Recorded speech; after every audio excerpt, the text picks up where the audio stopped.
What is leadership? Hall of Fame head coach Jimmy Johnson has often said the way to recognize leadership, as Johnson did with quarterback Troy Aikman, is similar to the way a Supreme Court justice in 1964 described how to recognize pornography. You know it when you see it. Such an ambiguous description is not without its problems, particularly in an age when everyone's perspectives can be shared over social media.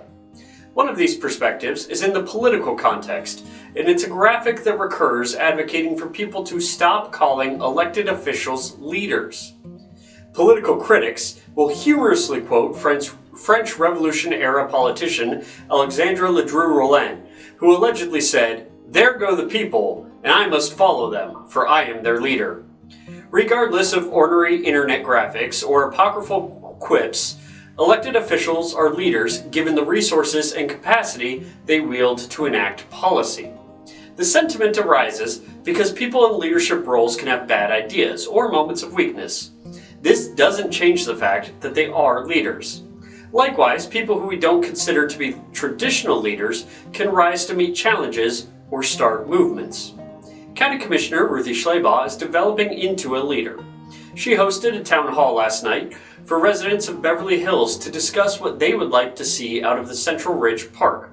This was not her first time soliciting community feedback for the project. Such an inclusive approach should be commended. However, this town hall comes as a bit of a stalling tactic. She had already hosted several, developed 3 ideas for renovations to the park, but was stonewalled when she tried to push suggestions at a commission meeting. The commission isn't opposed to renovations. They are in unanimous agreement something needs to be done, but they disagreed how to pay for it. Commissioner Schleybaugh pushed for park impact fees collected from District 3 to be used, which would be enough to cover most of the proposed projects, but she met strong opposition from Chairman Scott Carnahan, who felt those should be used for future recreational football fields, and demanded instead an additional fee is placed on residents to pay for the renovations. Commissioner Schleybaugh is right and shouldn't back down. Any renovations will be used by the residents from all over the county, such as residents of nearby Citrus Hills, who expressed support for pickleball courts. Also, as Commissioner Schleybaugh pointed out, though impact money is now collected countywide, this money is coming from her district.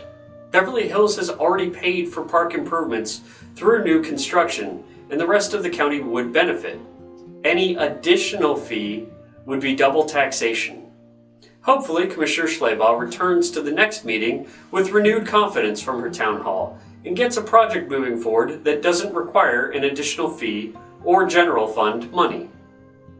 The county shouldn't overlook leadership coming from people who are not elected officials. The best display of this over the last week has been from someone who shares a name with a former county commissioner. Gary Bartell Jr. identified storm runoff pouring into the Halls River and launched into action. He recorded videos, took pictures, and organized a group called Stand Up for the Outstanding, which now has over 600 members on Facebook. County Commissioner Jeff Kennard recognized the seriousness of environmental harm in Bartell's posts and immediately got a response from the South Florida Water Management District about how it can be fixed. Bartell's approach hasn't been perfect. He thought, as logic would suggest to anyone, that the runoff was a result of unfinished work by former road resurfacer DAB, who abruptly closed their doors last week. This was not the case, and Bartell apologized for insinuating as such. This was an oversight of Florida's Department of Transportation, or FDOT, and one that has led to millions of polluted gallons of water dumped into our waterways. FDOT initially denied there was a problem, but yesterday concluded that, quote, while no water from Pond 4 is directly discharged into Halls River, it does flow into a drainage basin, which ultimately leads there, end quote, according to the activist group Facebook page. Bartell's advocacy led to a segment with Bay News 9 that airs this morning. We are fortunate to have all kinds of leaders in this community. Some are learning, haven't fully succeeded, and don't always hit their mark.